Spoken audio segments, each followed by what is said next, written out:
Hello friends, welcome to our YouTube channel study our life. तो hope so कि आप सभी का जो है दुर्गा पूजा और दशहरा बहुत अच्छे से बीत चुका होगा। तो इसके बाद आपका फेस्टिवल ही फेस्टिवल है, लेकिन थोड़ा सा आप लोग फेस्टिवल को अवॉइड कीजिएगा। और फेस्टिवल को अवॉइड जो लोग करते हैं उनका सिलेक्शन जो है 110% होता है, ठीक है। क्योंकि फेस्टिवल तो आते ही रहेगा, लेकिन ये जो समय है ना वो आपका वापस नहीं आएगा।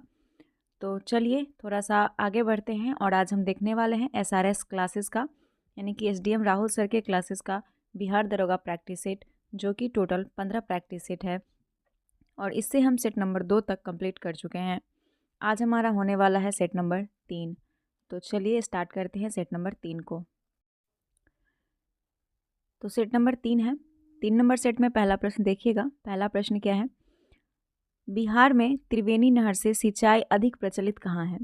तो बिहार में त्रिवेणी नहर है, ये भी प्रश्न याद रखिएगा कि बिहार में त्रिवेणी नहर है और इससे सिंचाई अधिक जो प्रचलित है वो है उत्तरी बिहार में। त्रिवेणी नहर बिहार के उत्तर पश्चिम में चंपारण क्षेत्र के सिंचाई का मुख्य साधन है। कहाँ का? चंपारण का। और त्रिवेणी नहर दोस्तों ये गंडक नदी से निकलती है। किससे? गंडक नदी से। गंगा का उत्तरी मैदान बिहार के कितने क्षेत्रफल पर विस्तृत है? तो गंगा का उत्तरी मैदान बिहार के 56,780 वर्ग किलोमीटर क्षेत्र में फैला हुआ है। बिहार का उत्तरी मैदान पश्चिम में घाघरा गंडक दोआब से लेकर पूरब में महानंदा घाटी तक फैला हुआ है। पूरब में महानंदा घाटी तक फैला हुआ है। निम्नलिखित राज्य में कहाँ विधान परिषद है? कहाँ विधान परिषद है? तो इसमें बिहार राज्य में विधान परिषद है। ऑप्शन के अकॉर्डिंग बिहार में आपका विधान परिषद है। देखिए, विधान परिषद को राज्य विधायिका का उच्च सदन माना गया है। जैसे कि केंद्र में क्या है हमारा राज्यसभा है, उसी तरीके से राज्य में आपका राज्य विधायिका जो है विधान परिषद हो जाएगा। भारत के कुल 6 ऐसे राज्य हैं,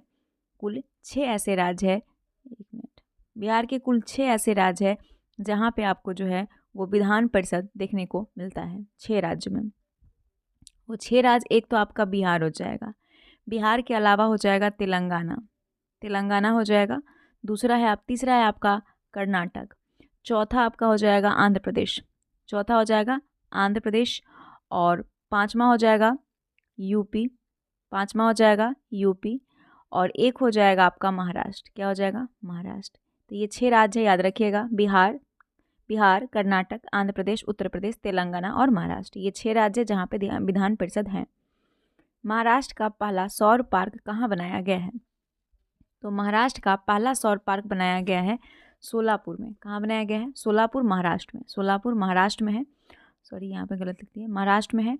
और यहाँ पे महाराष्ट्र में पहला सौर पार्क बनाया गया है, ठीक है।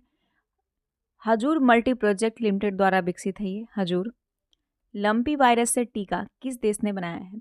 लंपी वायरस से टीका को बनाया है, ये ध्यान दीजिएगा, ये है आपका अपना भारत जो है वो विश्व का पहला देश है जिससे लंपी वायरस का टीका बनाया है और इसका नाम बायोलंपी वैक्सीन रखा गया है। क्या रखा गया है? बायोलंपी वैक्सीन, जिसे भारत बायोटेक कंपनी द्वारा बनाया गया है। और इसे गांठदार त्वचा रोग भी कहते हैं। ये मवेशी के त्वचा में संक्रामक रोग है। लंपी वायरस कैप्री पॉक्स विरिडे परिवार का एक वायरस है। अशोक की राजधानी कहाँ थी? अशोक की राजधानी पाटलिपुत्र थी। कहाँ? पाटलिपुत्र। अशोक बौद्ध धर्म के अनुयायी थे और ये 269 ईस्वी पूर्व में इन्होंने राज्याभिषेक करवाया था। अर्थशास्त्र में राज्य को चक्र कहा जाता है। मौर्य वंश के अंतर्गत 5 चक्र का उल्लेख मिलता है मौर्य वंश में। अर्थशास्त्र में 18 तीर्थ और 27 अध्यक्ष का उल्लेख मिलता है। अच्छा, तृतीय बौद्ध संगति का जो आयोजन है ये अशोक के शासनकाल में ही पाटलिपुत्र में हुआ था और इसकी अध्यक्षता किए थे मोगलीपुत्र तिस्न। इतना प्रश्न आप याद रखिएगा। निम्नलिखित वैदिक देवताओं में किसे उनका पुरोहित माना जाता है? तो बृहस्पति देवों को जो है वैदिक देवताओं में बृहस्पति को पुरोहित माना जाता है और इन्हें देवताओं का गुरु भी माना गया है। देवताओं का गुरु। रन फॉर विकसित भारत मैराथन का आयोजन किस विश्वविद्यालय में किया गया? रन फॉर विकसित भारत मैराथन का आयोजन किस विश्वविद्यालय में किया गया? तो दिल्ली विश्वविद्यालय में रन फॉर विकसित भारत मैराथन का आयोजन किया गया है। और भारत का प्रथम नाइट सफारी पार्क लखनऊ में विकसित किया जा रहा है। कहाँ? लखनऊ में। हाल ही में किसान एक कृषि कल्याण मंत्रालय द्वारा कृषि एकीकृत कमान एवं नियंत्रण केंद्र का उद्घाटन कहाँ किया गया? ये किया गया है नई दिल्ली में। किसान एवं कृषि कल्याण मंत्रालय द्वारा कृषि एकीकृत कमान एवं नियंत्रण केंद्र का उद्घाटन नई दिल्ली में किया गया। ओडीआई क्रिकेट में दूसरा सबसे अधिक छक्का मारने वाला खिलाड़ी बन गया है, तो ये हो जाएगा आपका रोहित शर्मा। ओडीआई क्रिकेट जगत में दूसरा सबसे अधिक छक्का लगाने वाले खिलाड़ी रोहित शर्मा बन गए हैं। ओडीआई क्रिकेट में शाहिद अफरीदी सबसे अधिक छक्का लगाने वाले खिलाड़ी थे, शाहिद अफरीदी। निम्नलिखित चित्रकार में से किसे जहांगीर ने नादिर उल जमा की पदवी दी? नादिर उल जमा अबुल हसन। अबुल हसन जो है जहांगीर के नादिर उल जमा की पदवी अबुल हसन को दी। अबुल हसन अपनी पुस्तक आईने अकबरी में चित्रकारों की चर्चा की है। आईने अकबरी किसकी पुस्तक है? अबुल हसन की। आगे देखिएगा, सूची 1 को सूची 2 से सुमेलित करना है। यहाँ पे आपको मैच करने के लिए दिया हुआ है, थोड़ा सा छोटा कर दें। हाँ, यहाँ पे मिलान कर लेते हैं। चलिए, फ्रियोन की बात करें दोस्तों, तो फ्रियोन क्या है? फ्रियोन आपका प्रशीतक है जो कि फ्रीज में आपको देखने को मिलता है, प्रशीतक है। टेट्राएथिलेट, टेट्राएथिलेट एंटीनॉक एजेंट है। क्या है? एंटीनॉक एजेंट है, यानी कि अपशिष्टरोधी कारक है। बेंजीन हेक्साक्लोराइड, बेंजीन हेक्साक्लोराइड ये कीटनाशी है। क्या है? कीटनाशी। कार्बन टेट्राक्लोराइड, कार्बन टेट्राक्लोराइड जो है ये आपका अग्निशमक हो जाएगा, अग्निशामक। तो ऑप्शन इसमें से अगर लगाना हो तो डी लगा लीजिएगा। निम्नलिखित बंगाल के गवर्नर जनरल में से कौन एक तृतीय आंग्ल मसूरी युद्ध से संबंध है? तृतीय आंग्ल मसूरी युद्ध से संबंध है, तो आंसर हो जाएगा lord Cornwallis. Lord Cornwallis Bengal के गवर्नर जनरल तृतीय आंग्ल मसूरी युद्ध से संबंधित है। और प्रथम आंग्ल मसूरी युद्ध जो है वो 1767 से लेके 69 AD के समय बंगाल के गवर्नर हैरी बैरलस्टी था, और युद्ध में हैदर अली की जीत हुई थी जबकि अंग्रेज की हार हुई थी। ये फर्स्ट था। सेकेंड की बात करें तो ये 1780 से लेके 84 AD में हुआ था, और ये बारन हेस्टिंग्स के कार्यकाल में हुआ था, और इस दौरान हैदर अली की मृत्यु हो गई थी 1780 से 84 में। थर्ड कब हुआ था? थर्ड की बात करें तो थर्ड आपका 1790 से लेके 92, 1790 से लेके 92 AD के बीच हुआ था, और ये कर्णवालिस के कार्यकाल में हुआ था, कर्णवालिस के कार्यकाल में। और युद्ध के बाद श्रीरंगपट्टनम की संधि 1792 में हुई थी, युद्ध के बाद। और इस संधि में अंग्रेज की ओर से लॉर्ड कर्नवालिस और मैसूर से टीपू सुल्तान शामिल थे। चौथा आपका जो हुआ था आंग्ल मसूरी युद्ध, चौथा जो हुआ था वो 1799 में बेलाजली के समय हुआ था, और इस समय टीपू सुल्तान की हत्या कर दी गई थी 1799 में। और टीपू सुल्तान ही था जो कि श्रीरंगपट्टनम में स्वतंत्रता का वृक्ष लगवाया था। निम्नलिखित में से कौन एक सही सुमेलित है? तो कौन एक सही सुमेलित है? ऑप्शन हो जाएगा इसमें से दिया हुआ है लॉर्ड वेलेजली चतुर्थ आंग्ल मसूरी युद्ध। तो सही सुमेलित है, ये बिल्कुल सही सुमेलित है आपका। सहायक संधि वेलेजली के समय लाया गया था, और सहायक संधि स्वीकार करने वाला प्रथम राज्य कौन था दोस्तों? हैदराबाद था, जो कि 1798 में स्वीकार किया था, 1798 में। राज अपहरण की नीति डलहौजी के द्वारा लाया गया था। राज अपहरण की नीति। प्रथम राज्य सतारा, जिसे इस संधि द्वारा ब्रिटिश राज में मिलाया गया था 1848 में।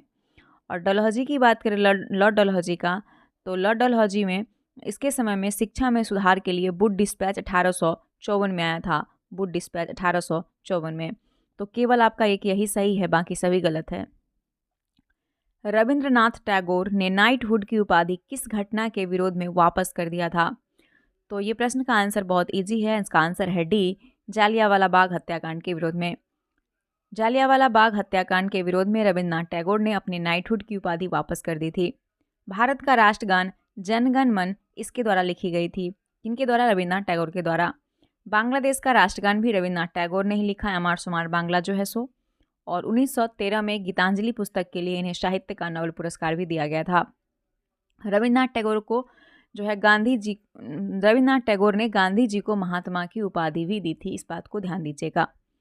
आगे देखते हैं, 1929 में नागपुर में संपन्न All India Trade Union Congress को अध्यक्षता किसने की थी?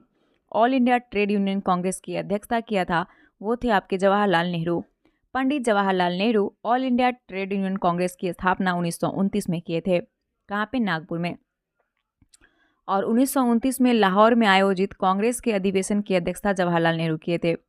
1929 के अधिवेशन में 31 दिसंबर 1929 को रावी नदी के तट पर तिरंगा झंडा फहराया गया था, और 26 जनवरी को स्वतंत्रता दिवस मनाने की घोषणा की गई थी। अगर हम सुभाष चंद्र बोस की बात करें तो सुभाष चंद्र बोस ने दिल्ली चलो का नारा दिया था। सुभाष चंद्र बोस। आचार्य नरेंद्र देव, ये आचार्य नरेंद्र देव जो हैं ये 1934 में जयप्रकाश नारायण के साथ मिलकर कांग्रेस समाजवादी दल का स्थापना किए थे। किससे मिलकर? जयप्रकाश नारायण से मिलकर 1934 में। और भारत में ट्रेड यूनियन कांग्रेस, जिसको आप अखिल भारतीय ट्रेड यूनियन कांग्रेस भी कहते हैं, इसकी स्थापना एम.एन. जोशी ने, किसने? एम.एन. जोशी ने 31 अक्टूबर 1920 को बम्बई में की थी और इसके पहले अध्यक्ष थे लाला लाजपत राय। निम्नलिखित समाज सुधारक में से कौन संस्कृत भाषा में प्रवीणता यानी कुशलता के लिए जाना जाता है? तो वो है दयानंद सरस्वती, राजा राम मोहन राय और ईश्वरचंद्र विद्यासागर। ये सभी दयानंद सरस्वती को 1875 में आर्य समाज की स्थापना किए थे और इन्होंने वेदों की ओर लौटो तथा भारत भारतीयों के लिए भी नारा दिया था। दयानंद सरस्वती ने शुद्धि आंदोलन प्रारंभ किए थे और प्रार्थना समाज की स्थापना आत्माराम पांडुरंग ने 1867 में मुंबई में स्थापित किया था। उसके बाद बात करें आत्मीय सभा। आत्मीय सभा 1815 में राजा राम मोहन राय के द्वारा किया गया था। ब्रह्म समाज की स्थापना 1828 में ही राजा राम मोहन राय द्वारा किया गया था और राजा राम मोहन राय जो थे वो संस्कृत के अलावा बंगाल, अरबी, फारसी, अंग्रेजी, ग्रीक, फ्रेंच, ये सभी भाषाओं में जो है ज्ञान रखते थे। ठीक है। और ईश्वर चंद्र विद्यासागर ने विधवा पुनर्विवाह का समर्थन किया था। कोलकाता के संस्कृत कॉलेज के आचार्य ईश्वर चंद्र विद्यासागर की संस्कृत भाषा के प्रकांड विद्वान थे। निम्न में से किसको हिंदुस्तान का तोता कहा जाता है? हिंदुस्तान का तोता अमीर खुसरो को कहा गया है। अमीर खुसरो को हिंदुस्तान का तोता कहा गया है। अमीर खुसरो ने अपनी रचना में स्वयं को तूती हिंद कहा है और इन्होंने दिल्ली के 7 सुल्तान का शासनकाल देखा है। हिंद स्वराज महात्मा गांधी द्वारा लिखा गया था। तो हिंद स्वराज महात्मा गांधी द्वारा गुजराती भाषा में लिखी गई थी। गुजराती भाषा में हिंद स्वराज नामक पुस्तक महात्मा गांधी ने 1909 में गुजराती भाषा में लिखे थे और इसमें एस किल्डोन कैसल नामक अपनी जहाज़ पर अपनी लंदन से दक्षिण अफ्रीका की यात्रा के दौरान लिखी थी। निम्नलिखित अधिनियम में से प्रथम बार किस में गवर्नर जनरल ऑफ बंगाल के पद हेतु प्रावधान किया गया था? आंसर हो जाएगा आपका बी, रेगुलेटिंग अधिनियम 1773। रेगुलेटिंग अधिनियम 1773 के तहत गवर्नर जनरल ऑफ बंगाल के पद हेतु प्रावधान किया गया और इस एक्ट के द्वारा बंगाल प्रेसिडेंसी को सर्वोच्चता प्रदान की गई। निम्नलिखित में कौन सही सुमेलित है? तो Bhagat Singh and Introduction of the Dreamland. Bhagat Singh and Introduction of the Dreamland, ये सही सुमेलित है। देखिए बता दें आपको कि भगत सिंह ने एन इंट्रोडक्शन टू द ड्रीमलैंड्स जो है पुस्तक लिखी है। मैं अनिश्चयवादी हूँ, मतलब कि मैं नास्तिक क्यों हूँ, ये जो है भगत सिंह की पुस्तक है, भगत सिंह की। सचिंद्रनाथ सन्याल ने 1913 में पटना में अनुशीलन समिति की स्थापना की थी। किसने? सचिंद्रनाथ सन्याल ने। उसके बाद बात करते हैं हम, भगत सिंह ने इनकलाब जिंदाबाद का नारा दिए थे, ये भी याद होगा आप लोगों को। उसके बाद साम्राज्यवाद का नाश हो, ये इन्हीं का नारा था। अगर हम बात करें भगवती चरण बोहरा की, तो भगवती चरण बोहरा मैं अनिश्चयवादी क्यों हूँ, ये गलत दिया हुआ है, भगत सिंह का ही है। ठीक है। सुभाष चंद्र बोस का बंदी जीवन, ये गलत है। सुभाष चंद्र बोस के द्वारा इंडियन स्ट्रगल पुस्तक लिखी गई है। इंडियन स्ट्रगल सुभाष चंद्र बोस के द्वारा। 1916 में भारतीय राष्ट्रीय कांग्रेस के लखनऊ अधिवेशन का अध्यक्ष कौन था? 1916 में तो ये थे अंबिका चरण मजूमदार। 1916 में भारतीय राष्ट्रीय कांग्रेस का लखनऊ अधिवेशन जिसकी अध्यक्षता अंबिका चरण मजूमदार किए थे।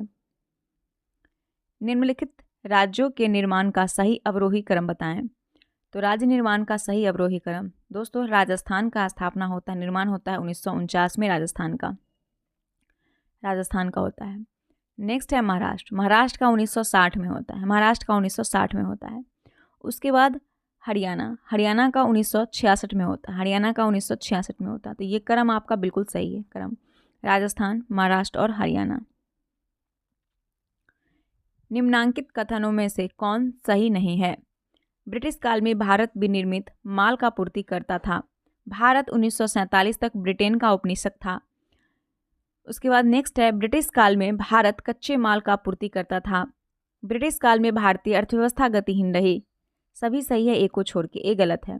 ब्रिटिश काल में भारत विनिर्मित माल का आपूर्ति करता था, ये गलत है, ये गलत है।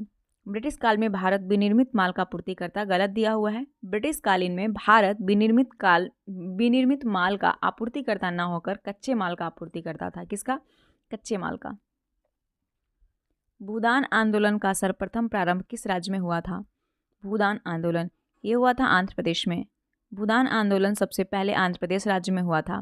18 अप्रैल 1951 को तत्कालीन आंध्र प्रदेश के पोंचमपल्ली गांव से आचार्य विनोबा भावे ने भूदान आंदोलन का प्रारंभ किया था और पोंचमपल्ली गांव वर्तमान में तेलंगाना में है। ठीक है। विनोबा भावे गांधी जी को अपना राजनीतिक गुरु मानते थे। विश्व दलहन दिवस कब मनाया जाता है? विश्व दलहन दिवस 10 फरवरी को विश्व दलहन दिवस मनाते हैं। 2025 में इसका थीम क्या रखा गया है दलहन दिवस का? तो थीम है pulse bringing diversity to agri food system. निम्नलिखित में किसने सर्वप्रथम बायोडाइवर्सिटी शब्द का प्रयोग किया? बायोडाइवर्सिटी शब्द का प्रयोग किया वाल्टर जी रोसेन ने। वाल्टर जी रोसेन ने, ऑप्शन नंबर ए। बायोडाइवर्सिटी शब्द का प्रयोग वाल्टर जी रोसेन ने 1985 में, कब? 1985 में किया था। विश्व जैव विविधता दिवस 22 मई को मनाते हैं। यहाँ पे देख लीजिएगा, नहीं दिया हुआ ऑप्शन में, इसमें से बता दिए हम आपको। आगे देखते हैं, निम्नलिखित में से किसने सर्वप्रथम बायोडाई हो गया। मतुआ धर्म महामेला का आयोजन किस राज्य में किया गया था? मतुआ धर्म महामेला का आयोजन ये किया गया था पश्चिम बंगाल में। मतुआ धर्म महोत्सव का आयोजन पश्चिम बंगाल सरकार द्वारा किया गया और ये मेला प्रतिवर्ष संत हरिश्चंद्र ठाकुर की याद में मनाया जाता है। झारखंड के पलामू में आदिवासी महाकुंभ मनाया जाता है। आदिवासी।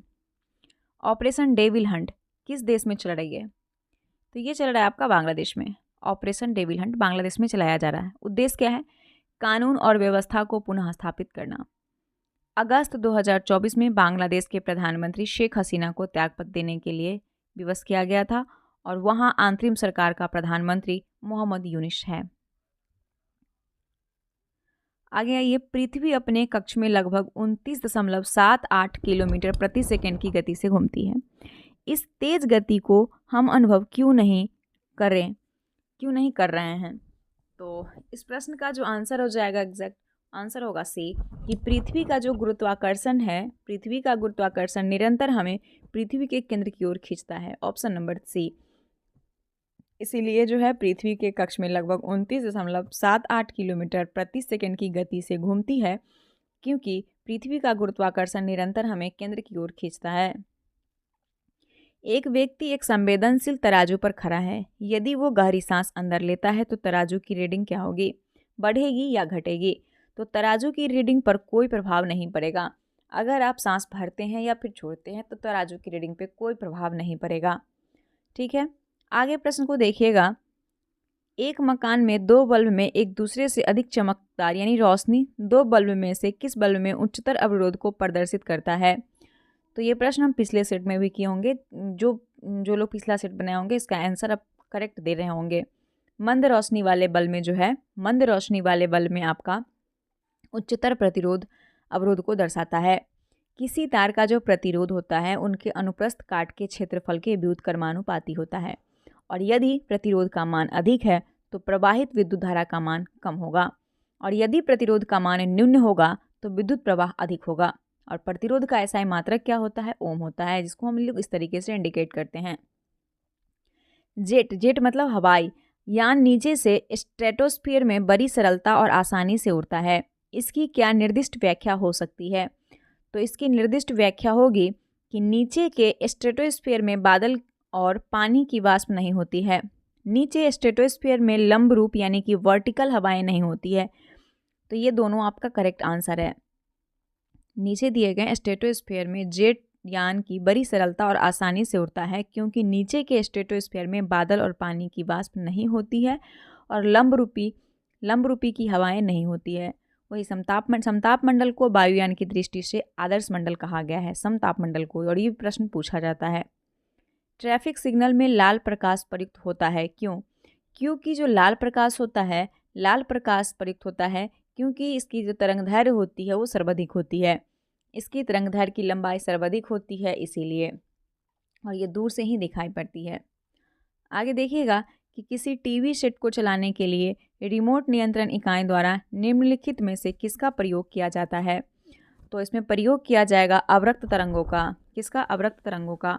किसी टीवी सेट को चलाने के लिए रिमोट नियंत्रण इकाई द्वारा अवरक्त तरंगों का प्रयोग किया जाएगा। आगे को देखिएगा, निम्न कथन पर तथा उससे निकाले गए निष्कर्ष पर विचार करिए तथा बताइए कि कौन सा निष्कर्ष सही है। कथन है कि भरी हुई गाड़ी को चलाने में उसमें चलयान रखने के लिए आवश्यक ताकत से अपेक्षाकृत अधिक ताकत से धक्का देना पड़ता है। वो इसलिए ऐसा होता है क्योंकि भरी हुई गाड़ी को चलाने से उसे चलयान रखने के लिए आवश्यक ताकत से अपेक्षाकृत अधिक ताकत से धक्का देना पड़ता है, क्योंकि एक बार गाड़ी चल देने के बाद घर्षण कम होता है। एक बार गाड़ी चल देने के बाद घर्षण कम होता है। अपने कक्ष में एक उपग्रह पृथ्वी के चक्कर लगाता रहता है। वह ऐसा निम्न में से किस कारण से करता है। तो वह ऐसा जो है केंद्रमुखी बल के कारण करता है। अपने कक्ष में एक उपग्रह पृथ्वी का चक्कर लगाता रहता है, वह ऐसा केंद्रमुखी बल के कारण करता है। उपग्रह पृथ्वी के चारों ओर गोलाकार कक्षा में घूमती है। एक वस्तु दो समांतर समतल दर्पण के बीच रखी जाती है। बने प्रतिबिंब की संख्या क्या है। तो बने प्रतिबिंब की संख्या हो जाएगी अनंत। क्या हो जाएगी? अनंत हो जाएगी।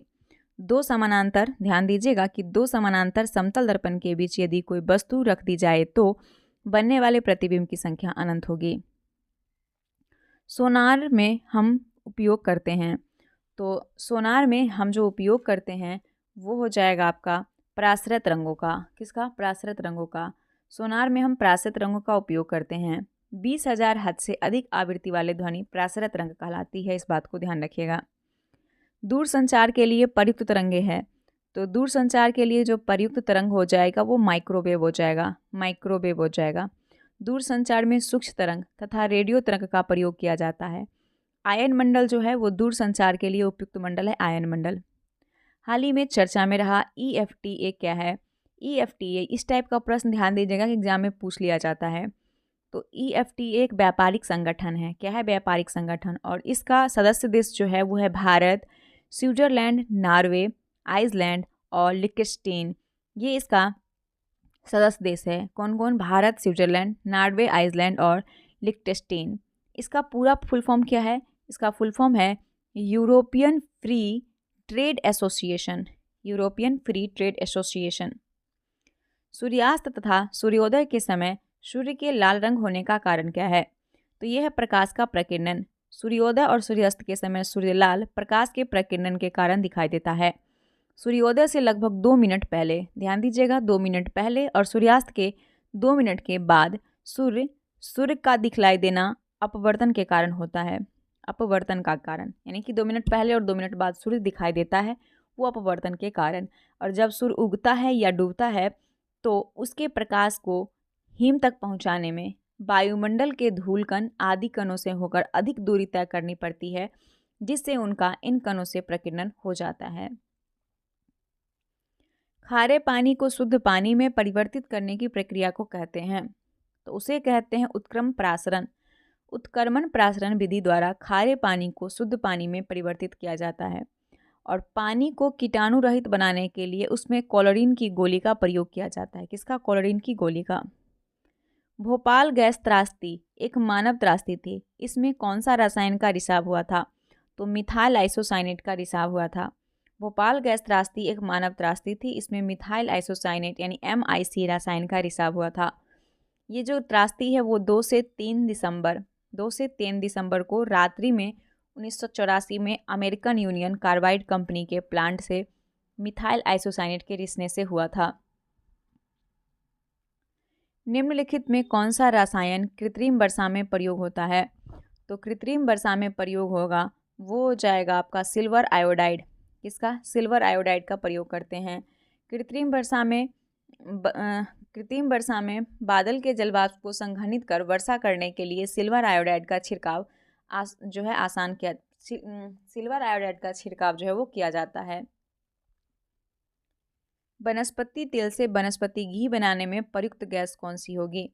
तो वो होगा हाइड्रोजन। वनस्पति तेल से वनस्पति घी बनाने में हाइड्रोजन गैस का उपयोग किया जाता है और इस प्रक्रिया में उत्प्रेरक के रूप में निकेल का प्रयोग करते हैं। किसका? निकेल का।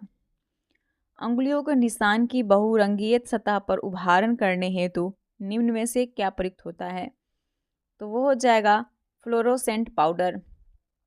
फ्लोरोसेंट पाउडर का प्रयोग अंगुलियों के निशान को बहुरंगी सतह पर उभारने के लिए किया जाता है।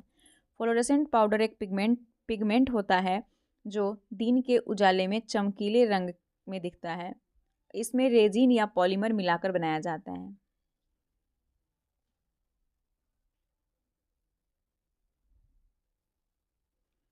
लिक्विड पेट्रोलियम गैस के मुख्य अवयव हैं। लिक्विड पेट्रोलियम गैस के मुख्य अवयव इथेन, प्रोपेन और ब्यूटेन है। इथेन, प्रोपेन और butane.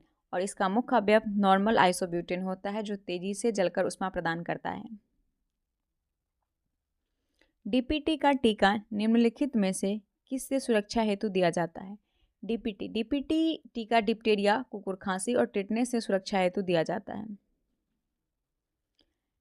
National bureau of plant genetic resources स्थित है। National bureau of plant genetic resources स्थित है, ये आपका हो जाएगा बी, नई दिल्ली में। National bureau of plant genetic resource new Delhi में स्थित है। ये भारत में पादप अनुवांशिक संसाधनों के प्रबंधन के लिए एक नोडल संगठन है। शरीर के जोड़ों में गठिया रोग यानी कि अर्थराइटिस निम्नलिखित में से किसके जवाब से होता है? तो अर्थराइटिस जो होता है यूरिक अम्ल के जमाव के कारण होता है। यूरिक अम्ल के जमाव के कारण। और यूरिक अम्ल एक कार्बनिक यौगिक है जो कार्बन, हाइड्रोजन, ऑक्सीजन और नाइट्रोजन तत्वों से बना होता है। भारतीय संविधान सभा के उद्घाटन अधिवेशन की अध्यक्षता की थी। तो भारतीय संविधान सभा के उद्घाटन की जो अध्यक्षता की थी वो डॉक्टर सच्चिदानंद सिन्हा द्वारा किया गया था। भारतीय संविधान सभा की पहली बैठक की अध्यक्षता डॉक्टर सच्चिदानंद सिन्हा ने की थी। भारतीय राज्य व्यवस्था में निम्नलिखित में सर्वोच्च कौन है? तो वह संविधान। भारतीय राज्य व्यवस्था में संविधान सर्वोच्च है। भारतीय संविधान में भारत का सर्वोच्च कानून है ना। भारतीय संविधान में भारत का सर्वोच्च कानून है। सूचना का अधिकार अधिनियम पारित हुआ वर्ष बताना आपको। तो सूचना का अधिकार अधिनियम 2005 में पारित हुआ था। कब? 2005 में।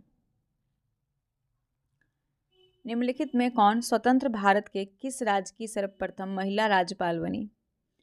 तो वो हो जाएंगे सरोजनी नायडू। स्वतंत्र भारत के किस राज्य की सर्वप्रथम महिला राज्यपाल सरोजनी नायडू बनी और इन्हें 1947 में संयुक्त प्रांत, वर्तमान संयुक्त प्रांत जो कि यूपी को कहा जाता था, संयुक्त प्रांत के राज्यपाल के रूप में नियुक्त किया गया था। सरोजनी नायडू ने राज्यपाल को सोने के पिंजरे में एक पक्षी की संज्ञा दी है। एक संघीय व्यवस्था और केंद्र में द्विशासन भारत में लागू किया गया था। तो ये लागू किया गया था वर्ष 1935 के भारत सरकार अधिनियम ने संघीय व्यवस्था और केंद्र में द्वैध शासन लागू किया था। Option number A 1935। एक राज्य को संघ में सम्मिलित करने अथवा नए राज्यों की स्थापना करने की शक्ति निम्नलिखित में किसे प्राप्त है? तो ये हो जाएगा संसद को। एक राज्य को संघ में सम्मिलित करने अथवा नए राज्य की स्थापना करने की शक्ति संसद को प्राप्त है। संसद की स्थायी समिति के सदस्यों को लोकसभा और राज्यसभा से किस अनुपात में लिया जाता है?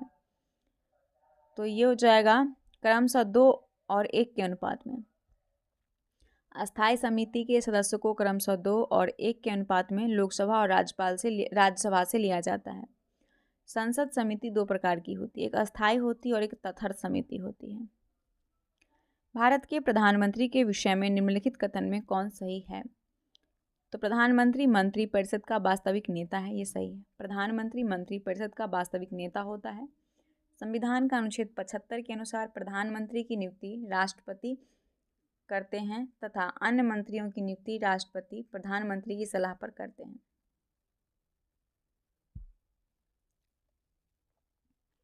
निम्नलिखित विकल्प में से कौन सा एक वाक्य क्रिया विशेषण से संबंध रखता है? तो वो है आपका अब वह धीरे धीरे चलेगा। वाक्य क्रिया विशेषण से संबंध रखता है। आगे देखते हैं 61 नंबर प्रश्न। लोकसभा के कितने सदस्य मंत्रिपरिषद के विरुद्ध अविश्वास प्रस्ताव ला सकते हैं? तो वो है 50 सदस्य। 50 सदस्य जो हैं वो अविश्वास प्रस्ताव को पेश कर सकते हैं, है ना। लोकसभा का कोई भी सदस्य मंत्रिपरिषद के खिलाफ अविश्वास प्रस्ताव पेश कर सकता है। लोकसभा का कोई भी सदस्य। मना मित्र नाम से व्हाट्सएप पहल है। तो मना मित्र नाम से व्हाट्सएप जो पहल है ये आपका आंध्र प्रदेश ने शुरू किया है। आंध्र प्रदेश। उद्देश्य है कि 161 सरकारी सेवाओं को जनता के करीब लाना और मेटा के सहयोग से ये विकसित किया गया है। उच्च न्यायालय के सेवानिवृत्त जज की पेंशन कहाँ से दी जाती है? तो उच्च न्यायालय के रिटायरमेंट जो जज होते हैं उन्हें पेंशन जो दी जाती है ये पेंशन आता है उनका भारत के संचित निधि से। कहाँ से? भारत के संचित निधि से। उच्च न्यायालय के न्यायाधीश के वेतन और भत्ते को राज्य के संचित निधि पर आरोपित किया जाता है, जबकि उनकी पेंशन भारत के संचित निधि से आरोपित की जाती है। संविधान का आर्टिकल जो है भारत के भाग 6 और अनुच्छेद 214 से लेके 231 तक जो है 231 तक उच्च न्यायालय के गठन, स्वतंत्रता, शक्ति और प्रक्रिया आदि का उल्लेख किया गया है। उच्च न्यायालय के न्यायाधीश की व्याख्या नहीं की गई है, ये बात को ध्यान रखिएगा। किस कानून के अंतर्गत यह विकसित है कि भारत के उच्चतम न्यायालय की संपूर्ण कार्यवाही अंग्रेजी भाषा में होगी? तो ये है भारतीय संविधान का अनुच्छेद 348। आर्टिकल 348(1) में ये प्रावधान है कि उच्चतम न्यायालय और प्रत्येक उच्च न्यायालय में सभी कार्यवाही अंग्रेजी भाषा में होगी। संसद चाहे तो विधि बनाकर इस नियम में बदलाव कर सकती है। भारत की अर्थव्यवस्था है, तो जो भारत की अर्थव्यवस्था है वो एक मिश्रित अर्थव्यवस्था है। निम्नलिखित उत्पादों में से सामान्य किसका भारत से निर्यात नहीं होता है? तो ये हो जाएगा दालों का। किसका? दालों का निर्यात नहीं होता है। दाल खरीफ ऋतु का फसल है।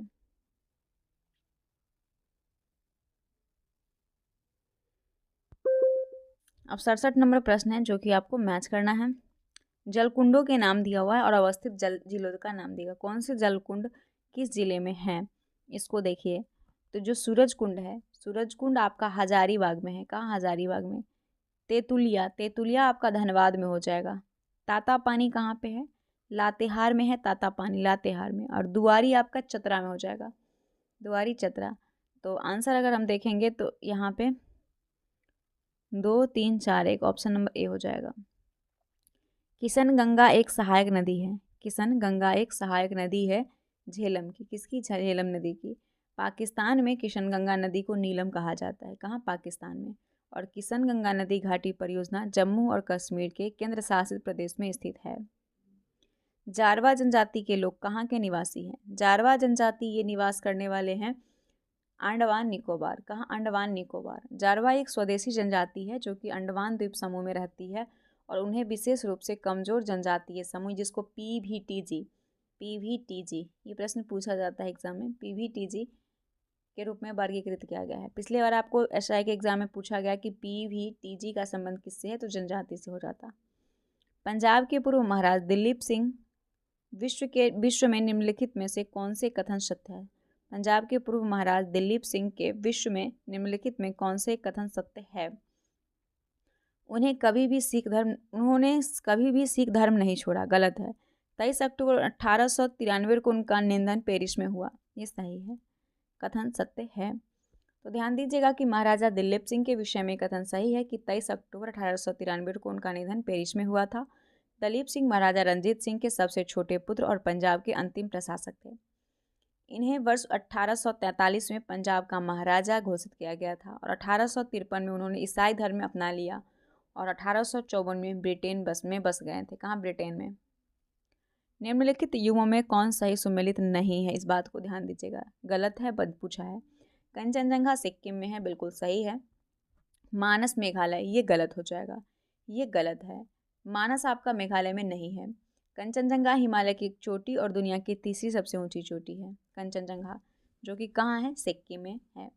कंचनजंगा राष्ट्रीय उद्यान भारत का पहला मिश्रित विरासत स्थल भी है, इस बात को भी दीजिएगा। मानस की अगर हम बात करें दोस्तों, तो मानस राष्ट्रीय उद्यान यूनेस्को के विश्व धरोहर स्थल में 1985 में एक प्रोजेक्ट टाइगर रिजर्व और हाथी रिजर्व और बायोस्फीयर रिजर्व है और ये असम में है। कहाँ? असम में। अगस्तमलाई केरल में, नंदा देवी उत्तराखंड में। राजस्थान का लगभग एकाधिकार है, तो राजस्थान का जो एकाधिकार है वो हो जाएगा आपका जस्ता के लिए। किसके लिए? जस्ता के लिए हो जाएगा। राजस्थान में 95% जस्ता का भंडार है और ये भारत में जस्ता का सबसे बड़ा उत्पादक राज्य भी है।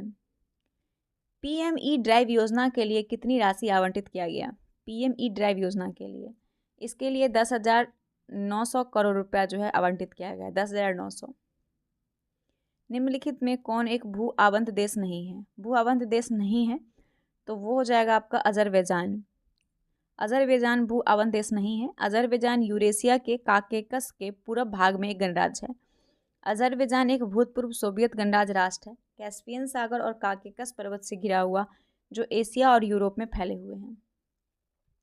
निम्नलिखित में से किस एक महाद्वीप में उसके संपूर्ण क्षेत्रफल में मैदानी भाग का प्रतिशत सर्वाधिक है? तो ये हो जाएगा आपका डी, यूरोप। हो जाएगा, यूरोप में हो जाएगा। यूरोप एक महाद्वीपीय में उसके महाद्वीपियों में उसके संपूर्ण क्षेत्रफल के मैदानी भाग का प्रतिशत सर्वाधिक है। यूरोप को अक्सर प्रायद्वीपों का प्रायद्वीप कहा जाता है, प्रायद्वीपों का प्रायद्वीप। निम्न भारतीय राज्यों में से कौन रेशमी वस्त्र का सबसे बड़ा उत्पादक है? रेशमी वस्त्र का कर्नाटक। कर्नाटक भारत में रेशम का प्रमुख उत्पादक है और रेशम उत्पादन के मामले में कर्नाटक के अलावा आंध्र प्रदेश, असम, ये सभी शीर्ष 3 राज्य हैं। भारत में शाहतूत रेशम का अधिकतम उत्पादन किया जाता है भारत में। कर्नाटक भारत का सबसे बड़ा रेशमी वस्त्र उत्पादक राज्य है। इसमें दूसरा स्थान असम का है। कुलपति को कौन सा राज्य अब कुलगुरु बनाएगा? कुलगुरु बनाएगा तो वो है राजस्थान। राजस्थान सरकार अब कुलपति को कुलगुरु बनाएगा। विश्वविद्यालय में कुलपति के स्थान पर राजस्थान सरकार ने भारतीय परंपरा के कुलगुरु नाम रखने का निर्णय लिया है। देश में प्रथम कृषि विश्वविद्यालय की स्थापना किस वर्ष हुई थी?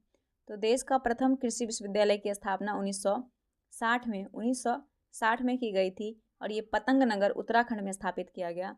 उद्घाटन पंडित जवाहरलाल नेहरू, जो कि भारत के पहले प्रधानमंत्री थे, उन्होंने 17 नवंबर 1960 को किया। और भारत में पहला कृषि विश्वविद्यालय गोविंद बल्लभ पंत कृषि एवं प्रौद्योगिकी विश्वविद्यालय 17 नवंबर 1960 में स्थापित किया गया। आगे है संकर धान की क्रॉस जिसको बोलते हैं इंग्लिश में। संकर धान की खेती सर्वाधिक लोकप्रिय है, तो ये सबसे ज़्यादा लोकप्रिय है चीन में। कहाँ पे? चीन में। राष्ट्रीय कृषि विपणन संस्थान स्थित है, तो राष्ट्रीय कृषि विपणन संस्थान ये स्थित है आपका जयपुर में। कहाँ पे? जयपुर में। और ये कृषि मंत्रालय के तहत आता है। इसकी स्थापना 8 अगस्त 1988 को हुई थी, 8 अगस्त 1988 को। फरवरी 2025 में गुलवीर सिंह ने किस स्पर्धा में 17 साल पुराना राष्ट्रीय रिकॉर्ड तोड़ा है? तो वो है इंडोर 3000 मीटर में, है ना। फरवरी 2025 में गुलवीर सिंह ने इंडोर 3000 मीटर स्पर्धा में 17 साल पुराना राष्ट्रीय रिकॉर्ड तोड़ा है। 82 नंबर प्रश्न, जो कि आपका रीजनिंग का है, आसानी से आप लोग बना लीजिएगा, पैटर्न वाला क्वेश्चन है। तो यहाँ पे आंसर आपका बी हो जाएगा। 83 नंबर प्रश्न है कि निम्न में कौन सा शब्द हाथ शब्द का पर्यायवाची नहीं है? हाथ का पर्यायवाची नहीं है तो दंत नहीं होगा। दांत, दंत मतलब दांत। कर, पनी, बाहु सभी आपका हाथ का पर्यायवाची है। भारत और जापान के बीच संयुक्त सैन्य अभ्यास का नाम क्या है? भारत और जापान के बीच संयुक्त सैन्य अभ्यास का नाम है धर्म गार्जियन। क्या है? धर्म गार्जियन। अगला प्रश्न है 85 number, select the most appropriate synonym of the given word symptoms. Symptoms का साइनोनिम बताना है आपको। तो सिम्टम्स मतलब लक्षण होता है, इसका लेबिस हो जाएगा, लेबिस।